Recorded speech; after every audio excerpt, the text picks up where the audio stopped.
Machine Bhagiratha పేరుతో BRS ప్రభుత్వం 42,000 కోట్లు ఖర్చు పెట్టామంటున్నా రాష్ట్రంలో తాగునీటి లేని గ్రామాలు ఇంకా ఉన్నాయన్నారు డిప్యూటీ సీఎం భట్టి విక్రమార్క.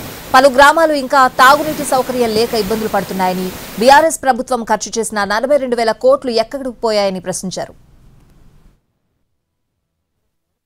42,000 కోట్ల రూపాయలతో ప్రతి ఇంటికి నీళ్ళు ఇచ్చిన కార్యక్రమం ఉంటే మళ్ళీ 125 కోట్ల రూపాయలతో కొత్తగూడెం పట్టణంలో దాదాపు 1,85,000 జనాభాకి ఇవాళ నీళ్లు ఇచ్చుకోవాల్సిన అదనంగా ఈరోజు ఖర్చు పెట్టుకోవాల్సిన అవసరం వచ్చేది కాదు కదా.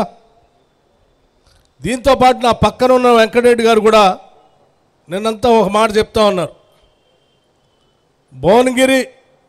భువనగిరి నుంచి ఆలేరు శాసనసభ నియోజకవర్గంలో అక్కడ కూడా మంచినీటి ఎద్దటి అన్కనెక్టెడ్ విలేజెస్ చాలా ఉన్నాయి.